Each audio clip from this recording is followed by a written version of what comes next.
മൂന്നാം അധ്യായം സൂറത്ത് ആല ഇമ്രാനിൻ്റെ 33-ാമത്തെ വചനത്തിൽ അല്ലാഹു സുബ്ഹാനഹു വ തആല രണ്ട് വ്യക്തികളെക്കുറിച്ചും രണ്ട് കുടുംബത്തെക്കുറിച്ചും പ്രതിപാദിക്കുകയാണ്.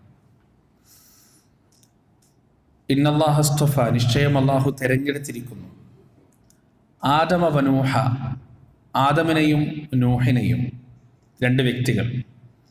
ഇനി പറയുന്നത് രണ്ട് കുടുംബത്തെയാണ്. വ ആല ഇബ്രാഹീമ വ ആല ഇമ്രാൻ, ഇബ്രാഹീമിന്റെ കുടുംബത്തെയും ഇമ്രാന്റെ കുടുംബത്തെയും അള്ളാഹു തെരഞ്ഞെടുത്തിരിക്കുന്നു. അലൽ ആലമീൻ, ലോകർക്ക് മേൽ അവരെ ശ്രേഷ്ഠരാക്കിക്കൊണ്ട് ഉന്നതരാക്കിക്കൊണ്ട് അള്ളാഹു അവരെ തെരഞ്ഞെടുത്തിരിക്കുന്നു. ഇവിടെ ബൈത്തുൽ മുഖദ്ദസിന്റെ ഖുദ്സിന്റെ ചരിത്രമാണ് നമ്മളിങ്ങനെ പറഞ്ഞുകൊണ്ടിരുന്നത്. നമ്മൾ സുലൈമാൻ നബി അലൈഹി സ്വലാത്തു വസ്സലാമിന്റെ ആ ഭരണവും ആ കാലഘട്ടവും എല്ലാം പറഞ്ഞ് അവസാനിപ്പിച്ച് അതിനുശേഷം അവിടെയുണ്ടായ സുപ്രധാനമായൊരു കാലഘട്ടമായി നമുക്ക് പറയാൻ കഴിയുന്നതാണ് മഹദി മറിയം ബീവിയുടെയും ജക്കരിയ നബി അലൈഹി സ്വലാത്തു വസ്സലാമിൻ്റെയും ഈസാ നബി അലൈഹി സ്വലാത്തു വസ്സലാമിൻ്റെയും എല്ലാം ചരിത്ര സംഭവം.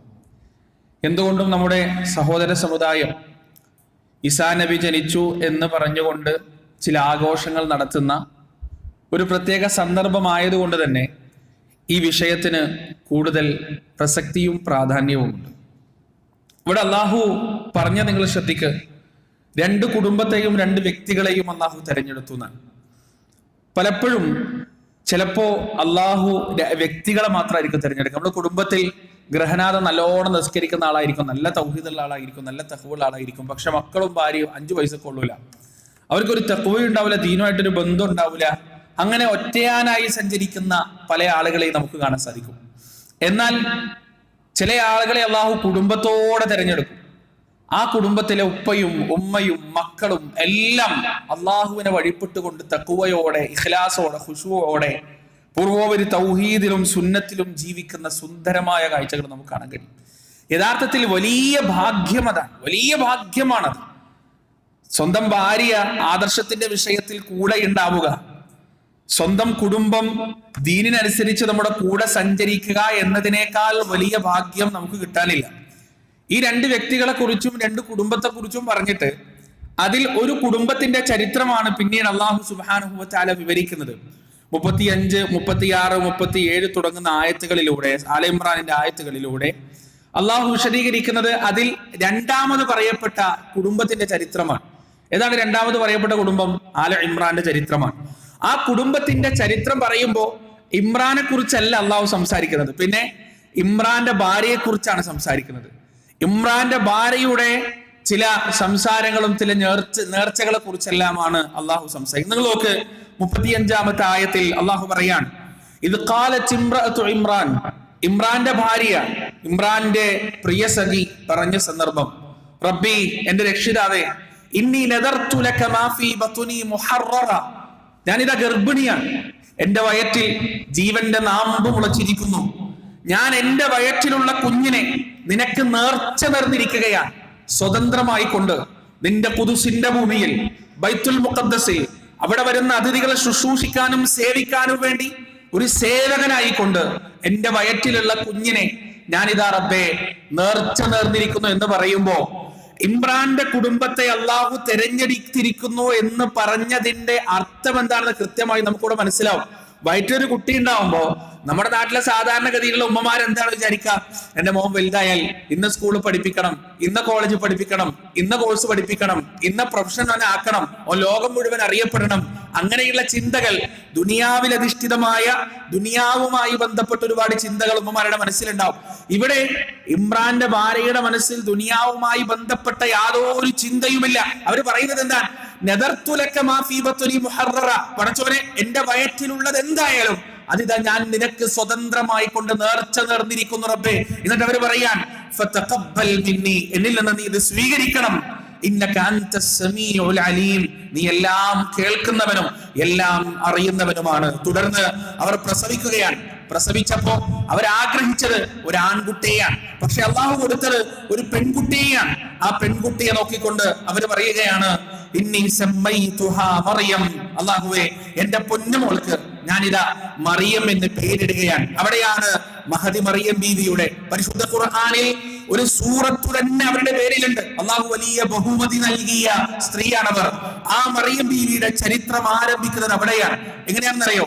സ്വന്തം ഉമ്മയുടെ ഒരു ദുആയിലൂടെ, പ്രാർത്ഥനയിലൂടെ. എന്താണ് പ്രാർത്ഥന? ഇന്നി ഉഈദുഹാ ബിക് വദുരിയതഹാ മിനശ് ശൈത്വാനിർ റജീം. അല്ലാഹുവേ, എന്റെ മോൾക്ക് ദുനിയാവിൽ വലിയ നേട്ടം കൊടുക്കണം എന്നൊന്നുമല്ല ഞാൻ പ്രാർത്ഥിക്കുന്നത്. ദുനിയാവിൽ അവളെ വലിയ സുന്ദരിയാക്കണം, പേര് കേട്ടവളാക്കണം എന്നൊന്നുമല്ല. എന്റെ ആഗ്രഹം എന്താണ്? ഉഈദുഹാ ബിക് വദുരിയതഹാ മിനശ് ശൈത്വാനിർ റജീം. അവളെയും അവളുടെ സന്താന പരമ്പരകളെയും ആട്ടപ്പെട്ട, ശപിക്കപ്പെട്ട പിശാചിന്റെ ഉപദ്രവത്തിൽ നിന്ന് നീ കാത്തു സംരക്ഷിക്കണേ റബ്ബേ എന്ന് പ്രസവിച്ച ഉടനെ തന്റെ മോളെ ചേർത്ത് പിടിച്ചുകൊണ്ട് ഇമ്രാന്റെ ഭാര്യ പ്രാർത്ഥിക്കുകയാണ്, ദുആ ചെയ്യുകയാണ്.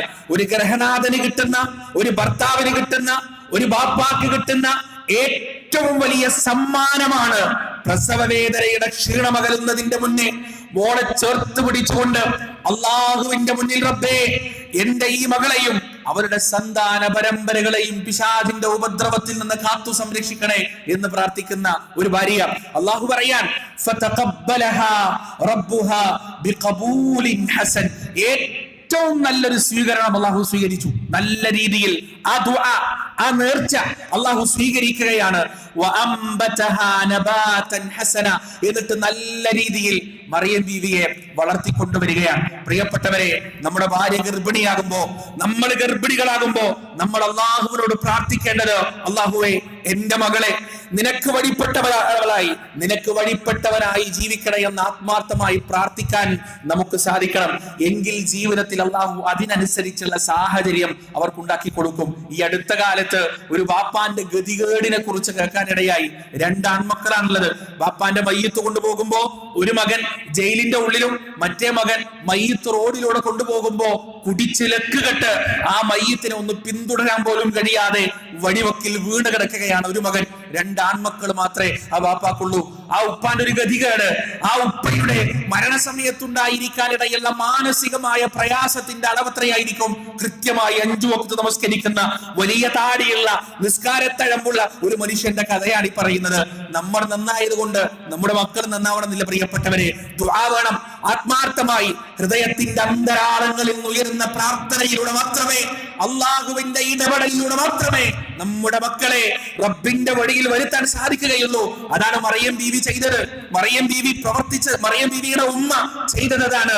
അള്ളാഹു എന്റെ മോളെ ശൈത്താന്റെ ഉപദ്രവത്തിൽ നിന്ന് കാത്തു സംരക്ഷിക്കണേ. അവരുടെ മരണശേഷം അള്ളാഹു സുബ്ഹാനഹു വ തആല എന്ത് ചെയ്തു?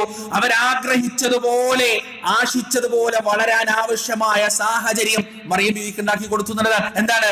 വകഫലഹാ സക്കരിയ. മഹാനുഭവനായ ഒരു പ്രവാചകന്റെ കയ്യിലേക്ക് മറിയം ബീവി അലൈഹിസ്സലാത്തു വസ്സലാമിന്റെ സംരക്ഷണം ഏൽപ്പിച്ചു കൊടുത്തു. അള്ളാന്റെ ഇടപെടലാണത്, അള്ളാഹുവിന്റെ ഇടപെടലാണ്.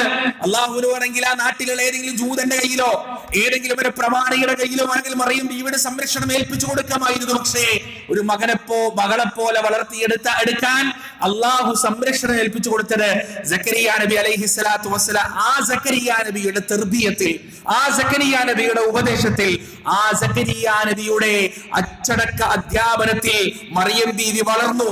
എങ്ങനെ വളർന്നു? വലിയത്തായി വളർന്നു, അള്ളാഹുവിന്റെ വലിയായി വളർന്നു.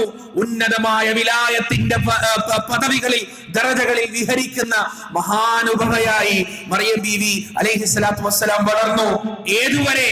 സക്കരിയ നബിക്ക് പോലും, പ്രവാചകനായ സക്കരിയ നബിക്ക് പോലും അത്ഭുതം പൂണ്ടുപോകുന്ന തരത്തിലുള്ള കറാമത്തുകൾ മറിയം ബീവിയിൽ പ്രത്യക്ഷമായി. കുല്ലമാ ദഖല അലൈഹാ സക്കരിയൽ മിഹ്റാബ് വജദ ഇൻദഹാ റിസ്ഖ ഖാല യാ മറിയം അന്നാ ലകി ഹാദാ ഖാലത് ഹുവ മിൻ ഇൻദില്ലാ ഇന്നല്ലാഹ യർസുഖു മൻ യശാഉ ബിഗൈരി ഹിസാബ്. സക്കരിയ നബി വരുമ്പോ ആ നാട്ടിൽ എവിടെയും കിട്ടാത്ത പഴവർഗ്ഗങ്ങൾ, ആ നാട്ടിൽ എവിടെയും കിട്ടാത്ത വിഭവസമൃദ്ധമായ ഭക്ഷണങ്ങളെല്ലാം മറിയം ബീവിയുടെ മിഹ്റാബിൽ കാണുന്നു. ചോദിച്ചു, മറിയമേ മോളെ, എവിടുന്നാണ് നിനക്ക് ഇത് കിട്ടുന്നത്? ഞാൻ നിനക്ക് ഇത് കൊണ്ടുവന്ന് തന്നിട്ടില്ലല്ലോ, ഈ നാട്ടിലൊന്നും ഇത് ലഭ്യവുമല്ലല്ലോ. ഇതൊക്കെ എനിക്ക് തന്നത് അള്ളാഹുവാണ് പ്രകൃതിയുടെ നിയമങ്ങൾ ഉണ്ടാക്കിയ, പ്രകൃതിയിൽ ഈ കാണുന്ന ഫലഭൂയിഷ്ടം ഫലങ്ങൾ മുഴുവൻ മുളപ്പിക്കുന്ന റബ്ബാണ് എനിക്ക് ഇതെല്ലാം തന്നത്. അള്ളാഹു ഉദ്ദേശിക്കുന്നവർക്ക് ഒരു കണക്കും നോക്കാതെ, ഒരു നിയമവും നോക്കാതെ അള്ളാഹു സുബ്ഹാനഹു വ തആല കൊടുക്കുകയും ചെയ്യുന്നു.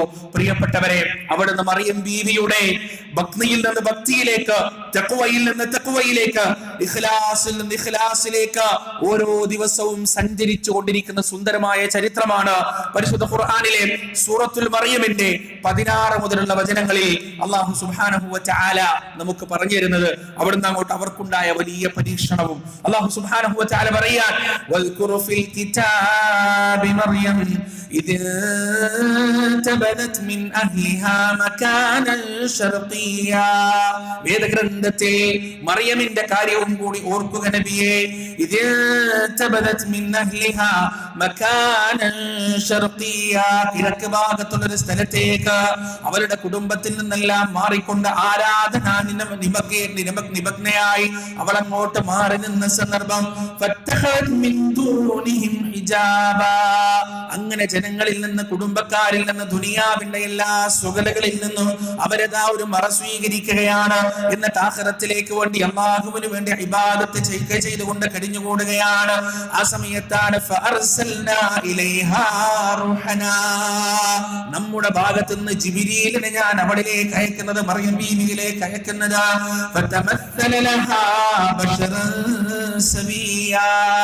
ഒരു പൂർണ്ണ മനുഷ്യന്റെ രൂപത്തിൽ മറിയം ബീവിയുടെ അടുത്തേക്ക് ജിബ്രീൽ അതാ വരികയാണ്. മറിയം ബീവി കണ്ട് പേടിച്ചു പോയി, ഭയപ്പെട്ടു പോയി. ഇത്ര വലിയായ ഒരുപാട് കറാമത്തുകളുള്ള മറിയം ബീവിക്ക് പോലും തന്റെ മുന്നിൽ വന്നിരിക്കുന്നത് ജിബ്രീലാണെന്ന് മനസ്സിലായില്ല, അള്ളാഹുവിന്റെ ദൂതനാണെന്ന് മനസ്സിലായില്ല. അവരതാ പറയുകയാണ്, ഖാലത് ഇന്നി അഊദു ബിർറഹ്മാനി മിൻക ഇൻ കുൻത തഖിയാ. പരമകാരുണികനായ റബ്ബിനോട് ഞാനിതാ കാവലിനെ തേടുകയാണ്, നീ എന്നെ ഉപദ്രവിക്കുന്നതിൽ നിന്ന്. നീ ഒരു തഖ്വയുള്ള മനുഷ്യനാണെന്ന് ഞാൻ ആശിക്കുകയും ചെയ്യുന്നു. അതാ ജിബ്രീൽ മറുപടി പറയുകയാണ്, ജിബ്രീൽ സംസാരിക്കുകയാണ്. ഖാല ഇന്നമാ അന റസൂലു റബ്ബിക. പെണ്ണെ, ഞാൻ നിന്നെ ഉപദ്രവിക്കാൻ വന്നതല്ല, ഞാൻ നിന്നെ പ്രയാസപ്പെടുത്താൻ വന്നതല്ല. ഞാൻ നിന്റെ റബ്ബിന്റെ ദൂതനാണ്, നിന്റെ രക്ഷിതാവിന്റെ ദൂതനാണ്. ഞാൻ വന്നതിന്റെ കാരണം എന്താണ്?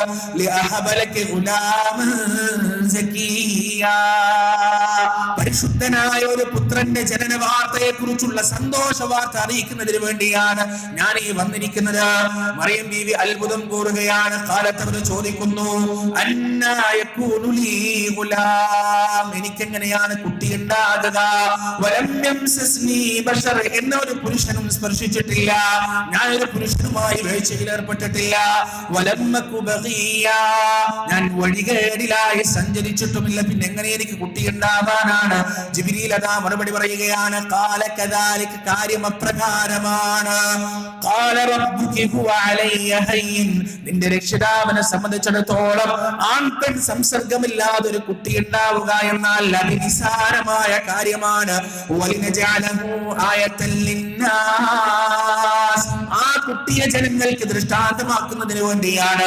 വറഹ്മതൻ മിന്നാ, അല്ലാഹുവിന്റെ ഭാഗത്തു നിന്നുള്ള ഒരു കാരുണ്യവുമാക്കി തീർക്കുന്നതിന് വേണ്ടിയാണ്.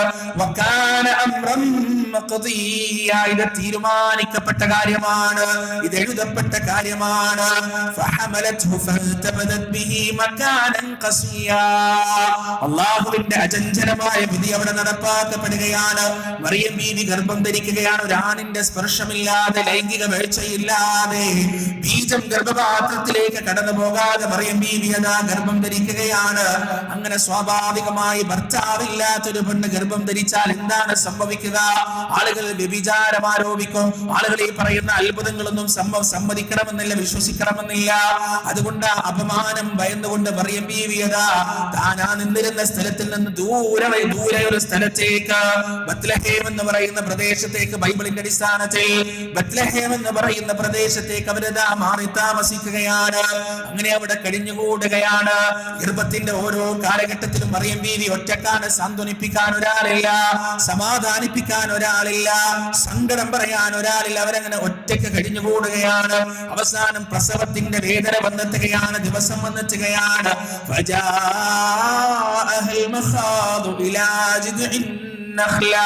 ആ വേദന കൊണ്ട് മിഹ്റാബിൽ അവരതാ അറിയാതെ ഇറങ്ങി നടക്കുകയാണ്. അവരെത്തിയതൊരു ഈന്തപ്പന തോട്ടത്തിലേക്കാണ്. അവിടെ ഒരു ഈന്തപ്പനയുടെ പനയിൽ ചാരിയിരുന്നു കൊണ്ട് അവർ പറഞ്ഞു പോകുകയാണ്, യാ ലൈതനീ മിത്തു ഖബ്ല ഹാദാ വകുന്തു നസിയം മൻസിയാ. എന്റെ റബ്ബേ, ഞാൻ ഇതിനു മുന്നേ മരണപ്പെട്ടു പോയിരുന്നെങ്കിൽ, എന്നെ ഈ ജനപദം മുഴുവൻ, ജനങ്ങളെ മുഴുവൻ എന്നെ മറന്നു പോയിരുന്നെങ്കിൽ എത്ര നന്നായിരുന്നു റബ്ബേ എന്ന് മറിയം ബീവി അതാ അവിടെ വെച്ച് ആഗ്രഹിച്ചു പോകുകയാണ്. രണ്ട് കാര്യങ്ങൾ അവിടെ പറഞ്ഞത്, പടച്ചോനെ ഞാൻ ഇതിനു മുന്നേ മരിച്ചിരുന്നെങ്കിൽ എത്ര നന്നായിരുന്നു, അല്ലെങ്കിൽ ആളുകളൊക്കെ ഇങ്ങനൊരു മറിയം ജനിച്ചിട്ടേ ഇല്ല എന്ന ആളുകളൊക്കെ മറന്നുപോയിട്ടുണ്ടെങ്കിൽ എത്ര നന്നായിരുന്നു. ശാരീരികമായും മാനസികമായും ആ മഹതി അനുഭവിച്ച വേദനയുടെ തീവ്രതയിൽ നിന്ന് നിർഗളിച്ച വാക്കുകളാണ് പ്രിയപ്പെട്ടവരെ അത്. സുബ്ഹാനല്ലാഹ്, അല്ലാഹു സുബ്ഹാനഹു വ തആല മറിയം ബീവിയോട് പറയാണ്, ഫനാദാഹാ മിൻ തഹ്തിഹാ അല്ലാ തഹ്സനീ ഖദ് ജഅല റബ്ബുകി തഹ്തകി സരിയാ വഹുസ്സി ഇലൈകി ബിജിദ്ഇൻ നഖ്ലതി തുസാഖിത് അലൈകി റുതബൻ ജനിയാ. മറിയം ബീവി അതാ ഒരു വിളിയാളം കേൾക്കുകയാണ്. സമാധാനിപ്പിക്കാൻ ഒരു മനുഷ്യൻ പോലും അവിടെ ഇല്ല, സാന്ത്വനിപ്പിക്കാൻ ആരുമില്ല. സമയത്ത് മറിയം ബീവി അതാ അശരീരി കേൾക്കുകയാണ്. എവിടെ നിന്നോ ഒരു വിളിയാളം കേൾക്കുകയാണ്. ആ വിളിയാളം മറിയം ബീവിയോട് പറയുകയാണ്, മഹാനുഭവനായ ഒരു മനുഷ്യൻ ഇതാ നിന്റെ മോനായി ജനിക്കാൻ പോകുന്നു. അതുകൊണ്ട് നീ നിന്റെ മുന്നിലുള്ള ഈന്തപ്പനയൊന്ന് കുലുക്കി കളയുക. നിന്റെ മുന്നിലുള്ള ഈന്തപ്പന, മാനസികമായും ശാരീരികമായും തളർന്നു കിടക്കുന്ന ഒരു പെണ്ണിനോട് അള്ളാഹ് പറയണ എന്താണ്? ഈന്തപ്പന ആരെങ്കിലും കുടിച്ചു കുലുക്കോ? ഈന്തപ്പന വേണ്ട. ചിലപ്പോൾ ചില ആൾക്കാർക്ക് പരിചയം ഉണ്ടാവില്ല. തെങ്ങ് കുലുക്കിയിട്ട് തേങ്ങ ഇടാൻ പറഞ്ഞെങ്ങനെ ഉണ്ടാവും? ഒരാൾ പറയണെങ്കിൽ തെങ്ങ് കുലുക്ക് തേങ്ങ പോകുമെന്ന് പറഞ്ഞാല് നമ്മളത് ചെയ്യോ? പക്ഷെ അള്ളാഹുവിന്റെ കൽപ്പനയാണ്, നീ ഈന്തപ്പന കുലുക്കിക്കോ. നല്ല ഫ്രഷ് ഈത്തപ്പഴം നിനക്കത് പൊഴിച്ചു തരും എന്ന് പറയുമ്പോ മറിയം ബീവി പടച്ചവനോട് ചോദിച്ചിട്ടില്ല, അള്ളാഹുവേ ഇത്രയും പരീക്ഷണങ്ങൾ തന്നിട്ടും വീണ്ടും നീ എന്നെ പരിഹസിക്കുകയാണോ എന്ന് മറിയം ബീവി ചോദിച്ചിട്ടില്ല. സമിഅതു വഅതഅതു, അള്ളാഹുവേ കേട്ടു, ഞാൻ അനുസരിച്ചു. അതായിരുന്നു ആ പരീക്ഷണത്തിന്റെ തീവ്രതയിലും മറിയം ബീവിയുടെ നിലപാട്. എന്നിട്ട് അവരോട് പറയാൻ, ഫകുലി വശ്റബി വഖരി ഐനാ ഫഇമ്മാ തറയിന്ന മിനൽ ബശരി അഹദാ ഫഖൂലി ഇന്നി നദർതു ലിർറഹ്മാനി സൗമാ ഫലൻ നുകല്ലിമൽ യൗമ ഇൻസിയാ. നിന്റെ താഴ്ഭാഗത്തു കൂടി ഒഴുകുന്ന അരുവിയിൽ നിന്ന് കുടിച്ചോളുക, ഈത്തപ്പഴം ഭക്ഷിച്ചുകൊള്ളുക. എന്നിട്ട് നീ കൺകുളിർമയടയുക, സമാധാനമടയുക. ആരെങ്കിലും നീ കാണുകയാണെങ്കിൽ പറയുക, എനിക്ക് നോമ്പാണ്. ആംഗ്യം കാണിച്ച് പറയുക, എനിക്ക് നോമ്പാണ്. ഒരു മനുഷ്യനോട് ഞാൻ ഇന്ന് സംസാരിക്കുന്നതല്ല എന്ന് ആരെങ്കിലും കണ്ടാ നീ പറയാ, ആരോടും ഉണ്ടാ നിൽക്കണ്ട, ആരോടും സംസാരിക്കാൻ നിൽക്കണ്ട. അള്ളാഹു പറയുന്നു, പ്രസവം കഴിഞ്ഞു. കുഞ്ഞ് ഈസാ നബിയുമായി മറിയം ബീവി അതാ സമൂഹത്തിന്റെ മുന്നിലേക്ക് വരികയാണ്. സമൂഹത്തിന്റെ മുഖം ചൊളിഞ്ഞു, തെറിവിളിക്കാൻ തുടങ്ങി, കുറ്റം പറയാൻ തുടങ്ങി, വിമർശിക്കാൻ തുടങ്ങി. ആളുകളെ ചോദിക്കുകയാണ്, യാ മറിയം ലഖദ് ജിഅ്തി ശൈഅൻ ഫരിയാ, എന്ത് വരക്കപ്പെട്ട കാര്യമാണ് മറിയമേ നീ പ്രവർത്തിച്ചിരിക്കുന്നത്? യാ ഉഖ്ത ഹാറൂൻ, ഹാറൂനിന്റെ സഹോദരി, മാ കാന അബൂകി ഇംറഅ സൗഇൻ വമാ കാനത് ഉമ്മുകി ബഗിയാ, നിന്റെ ഉമ്മ ഒരു മോശപ്പെട്ടവളായിരുന്നില്ല, നിന്റെ വാപ്പ ഒരു മോശപ്പെട്ടവനായിരുന്നില്ല, പിന്നെ നീ എന്ത് വൃത്തികേടാണ്, എന്ത് തമ്മാടിത്തമാണ് മറിയമേ നീ ചെയ്തത്? ഒന്നും മിണ്ടിയില്ല. ഫഅശാറത് ഇലൈ, മറിയം ബീവി തന്റെ കയ്യിലിരിക്കുന്ന കുഞ്ഞിന്റെ നേർക്കേക്ക് ആംഗ്യം കാണിക്കുകയാണ്. ആളുകൾക്ക് വീണ്ടും ദേഷ്യം കൂടി അവരെ ചോദിക്കുകയാണ്, കൈഫ നുകല്ലിമു മൻ കാന ഫിൽ മഹ്ദി സബിയാ, ഈ തൊട്ടിൽ കിടക്കുന്ന കുഞ്ഞിനോട് ഞങ്ങൾ എന്ത് സംസാരിക്കാനാണ്? ആ കുട്ടി ഞങ്ങളോട് എന്ത് പറയാനാണ്? നീ ഞങ്ങളെ കളിയാക്കുകയാണോ? ആ ജനസഞ്ചയത്തെ അത്ഭുതപ്പെടുത്തിക്കൊണ്ട്, ആ ആൾക്കൂട്ടത്തെ അത്ഭുതപ്പെടുത്തിക്കൊണ്ട് ഈസാ നബി അതാ സംസാരിക്കുകയാണ്. കുഞ്ഞ് ഈസാ നബി തൊട്ടിൽ കിടന്നുകൊണ്ട് സംസാരിക്കുകയാണ്. قال إني عبد الله آتاني الكتاب وجعلني نبيا وجعلني مباركا أينما كنت وأوصاني بالصلاة والزكاة ما دمت حيا وبرا بوالدتي വലം യജഅൽനി ജബ്ബാറൻ ഷഖിയാ. ഈസാ നബി പറയുകയാണ്, ഞാൻ അല്ലാഹുവിന്റെ അടിമയാണ്, എനിക്കിതാ അവൻ പ്രവാചകത്വം നൽകിയിരിക്കുന്നു, എനിക്കിതാ അവൻ ഗ്രന്ഥം നൽകിയിരിക്കുന്നു, എന്നെ അവൻ അനുഗ്രഹീതനാക്കിയിരിക്കുന്നു. സുബ്ഹാനല്ലാഹ്. ആ ജനങ്ങളെ അത്ഭുതപ്പെടുത്തിക്കൊണ്ട് ഈസാ നബി അലൈഹിസ്സലാത്തു വസ്സലാം സംസാരിക്കുകയാണ്. ഇതാണ് മറിയം ബീവിയുടെയും ഈസാ നബിയുടെയും ചരിത്രം പരിശുദ്ധ ഖുർആൻ നമുക്ക് പഠിപ്പിച്ചത്. എന്താ ഈസാ നബിയുടെ ജന്നത്തെ കുറിച്ച് അല്ലാഹു പറഞ്ഞത്? ഇന്ന മസല ഈസാ ഇൻദല്ലാഹി കമസലി ആദമ ഖലഖഹു മിൻ തുറാബ്. ഈസാ നബിയുടെ ഉദാഹരണം അല്ലാഹുവിന്റെ പക്കൽ ആദമിനെ പോലെയാണ്. ആദം നബിയെ ഉമ്മയും ഉപ്പയും ഇല്ലാതെ അല്ലാഹു പടച്ചു. എന്താ പടച്ചവൻ ചെയ്തത്? കുൻ, ഉണ്ടാകൂ എന്ന് പറഞ്ഞു, ഫയക്കൂൻ, ഉണ്ടായി. അതുപോലെ തന്നെയാണ് ഈസാ നബി. ആദം നബി ഉമ്മയും ഉപ്പയില്ലാതെ പടച്ചു, ഈസാ നബിയെ ഉപ്പയില്ലാതെ പടച്ചു. ഇനി ഉമ്മയില്ലാതെ ഉപ്പയിൽ നിന്ന് മാത്രം കുട്ടിയെ സൃഷ്ടിക്കാനും അള്ളാഹു കഴിവുള്ളവനാണ്. അതിന്റെ അപ്പുറത്തേക്ക് റബ്ബിലേക്ക് ചേർത്ത് അള്ളാഹുവിന്റെ പുത്രനാണ് ഈസ എന്ന് പറയുന്നത് ബൈബിളിൽ പോലും കാണാൻ സാധ്യമല്ല. ബൈബിളിൽ പോലും ദൈവപുത്രനാണ് ഈസാ നബി എന്നൊരു അവകാശവാദം കാണാൻ സാധ്യമല്ല. മാത്രമല്ല അത് ബുഹ്താനുൻ അദീം, വലിയ ഗുരുതരമായ ആരോപണവുമാണ്. അല്ലാഹു സുബ്ഹാനഹു വ തആല പ്രവാചകന്മാരുടെ ചരിത്രത്തിൽ നിന്ന് യഥാവിധി പാഠം ഉൾക്കൊണ്ടുകൊണ്ട് ജീവിതത്തിൽ പകർത്താൻ നമുക്ക് എവർക്കും തൗഫീഖ് നൽകുമാറാകട്ടെ. വനസ്തഗ്ഫിറുല്ലാഹ ലി വലക്കും വഅൻ ജമീഇൽ മുസ്ലിമീന അജ്മഈൻ വസ്തഗ്ഫിറൂഹു ഇന്നഹു ഹുവൽ ഗഫൂറുർ റഹീം.